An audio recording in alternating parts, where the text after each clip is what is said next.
Assalamualaikum warahmatullahi wabarakatuh. Perkenalkan, nama saya Nur Hikmah.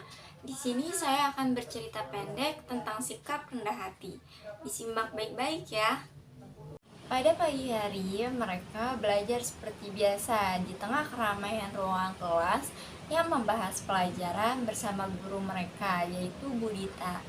Bu Dita yang selama ini telah membimbing mereka dalam perannya sebagai wali kelas di kelas 5 sekolah dasar.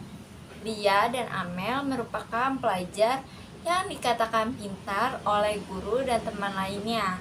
Lia memiliki banyak teman karena kata mereka Lia baik hati sehingga mereka senang berteman dengannya. Padahal Lia juga merasa biasa saja. Menurut Lia sudah menjadi hal yang wajar ketika kita bersikap baik kepada orang lain. Namun berbeda dengan Amel, Amel hanya memiliki dua teman orang saja, yaitu Alfi dan Vita. Karena tak ada lagi yang mau berteman dengan Amel, mereka merasa bahwa Amel selalu menyombongkan kepintaran di depan teman-teman lainnya. Seperti pada saat Bu Dita memberikan kami tugas sekolah, Amel dengan lantangnya mengatakan kalau tugas itu terlalu mudah sehingga membuat teman-teman lainnya merasa risih kepadanya. Bu Dita, sepertinya tugas ini terlalu mudah dikerjakan. Apakah ada yang lebih sulit lagi agar kami merasa tertantang mengerjakannya? Ujar Amel dengan sombongnya. Amel, sudah kerjakan saja, ini mudah buatmu tapi tidak untuk kami, saut Vita yang tampak gelisah. Iya Amel, jangan minta yang lebih sulit lagi, ini saja sudah cukup sulit untuk kami, timpal Alfi. Bu Dita menatap Amel dengan begitu dalamnya, lalu menghampiri Amel untuk menasehatinya. Amel, benar yang dikatakan Vita. Ini mungkin terlalu mudah untuk kamu kerjakan, tapi tidak untuk teman-temanmu yang lain. Jadi kerjakan saja ya tugas dari Bu Dita. Kalau bisa kamu bantu ajarkan pada teman-temanmu seperti yang biasa dilakukan dia pada teman-temannya, ucap Bu Dita. Amel hanya terdiam, mendengarkan nasihat dari Bu Dita, lalu memandang Lia dengan penuh rasa kesal. Sepertinya Amel merasa Lia adalah saingan terbesarnya di kelas. Padahal menurut Lia seharusnya kita bekerja sama membantu teman-teman yang lain agar cepat paham dengan pelajaran-pelajaran yang disampaikan oleh Bu Dita. Saat waktu pulang sekolah telah tiba, siang itu Bu Dita menahan mereka sebentar untuk mengumumkan sebuah perlombaan membaca puisi yang akan dilaksanakan di SD 05 Pegadungan. Siapapun boleh berpartisipasi dalam lomba ini, karena kesempatan ini dibuka seluas-luasnya pada semua pelajar, tanpa terkecuali.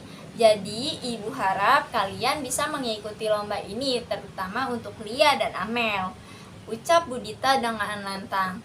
Lia dan Amel begitu antusias dan penuh semangat untuk mengikuti lomba itu dan memenangkan juara demi sekolah.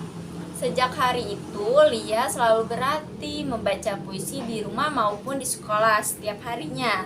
Terlihat Amel juga melakukan hal yang sama didampingi oleh Alfi dan Vita yang selalu menemaninya. Lia yang tak punya pengalaman sama sekali terus belajar, berusaha, dan berdoa. Berbeda dengan Amel. Amel yang dahulu pernah memenangkan lomba membaca puisi saat ia masih kelas 4 SD. Lalu pada saat penyeleksian, Lia dan Amel berhasil lolos untuk mengikuti lomba tersebut di SD 05 Pegadungan. Lia begitu senang karena berhasil menyelesaikan tahap penyeleksian. Begitupun Amel yang terlihat begitu bangganya.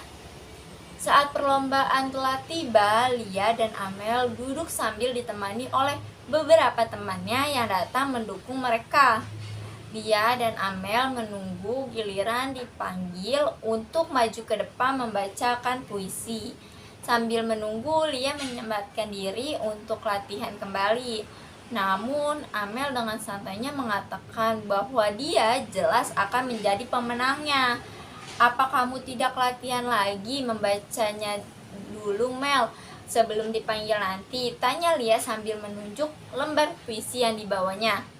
Iya Amel, sebaiknya kamu latihan lagi membacanya agar nanti tidak gugup di atas panggung, ucap Vita yang sedang duduk di sebelah Amel. Kalian tenang saja, aku pasti memenangkan lomba ini. Kalian lupa ya, dulu aku pernah juara saat di kelas 4 di sekolah. Lomba setingkat ini sudah jelas bisa kumenangkan dengan mudah, kata Amel dengan bangganya. Amel pun lebih dulu dipanggil untuk maju ke depan menampilkan pembacaan puisinya. Amel berjalan dengan penuh percaya diri, namun tiba-tiba saat ia sedang membacakan puisinya, Amel melupakan beberapa baris sehingga membuatnya diam sejenak. Amel hanya terdiam, mencoba mengingat tiap baris puisi yang ingin ia bacakan, namun tak sepatah kata pun keluar dari dirinya. Amel melanjutkan membaca puisi dengan kalimat yang terputus-putus dan tanpa ekspresi karena lupa. Setelah Amel selesai, Lia pun dipanggil untuk jadi penampil berikutnya. Lia membacakan puisi begitu mendalami dengan ekspresi yang membuat para juri dan penonton kagum. Semua yang ditampilkan oleh Lia adalah hasil kerja kerasnya serta doa yang terus ia harapkan. Saat pengumuman tiba, Lia pun berhasil memenangkan lomba pembacaan puisi itu. Sedangkan Amel harus menahan malu dan kecewa karena kesombongannya dan menerima kekalahan dengan terpaksa. Perlombaan pun sudah selesai, mereka pun pulang ke rumahnya masing-masing. Setelah Lia sudah sampai rumahnya, Lia duduk di halaman rumahnya sambil memandangi kucing yang bermain bersama teman-temannya. Namun ada satu ekor kucing yang terlihat dijauhi oleh teman-temannya sehingga Lia merasa kasihan. Entah apa penyebab kucing itu dijauhi oleh teman-temannya. Lia teringat pada Amel yang tiba-tiba lemas karena memandang kekalahan yang tepat berada di hadapannya. Rasa kecewa mungkin akan tetap terkenang dalam hatinya di atas rasa angkuh yang selama ini ia banggakan. Semua yang berjalan dalam kehidupan ini pasti ada memiliki alur yang harus diikuti dengan kebaikan. Kesombongan dan keangkuhan pasti akan jatuh dengan sendirinya, sedangkan sikap rendah hati akan naik dengan sendirinya. Kenapa kamu melamun sendirian seperti itu, Lia? Tanya ibu Lia yang tiba-tiba dari balik pintu. Ibu, tidak apa bu. Lia hanya tiba-tiba teringat saja sama teman Lia yang namanya Amel waktu saat lomba kemarin. Jawab Lia sambil memandang ibunya. Lia pun menceritakan kejadian yang dialami saat itu dengan ibunya yang kini ikutan duduk menemani Lia di halaman rumahnya.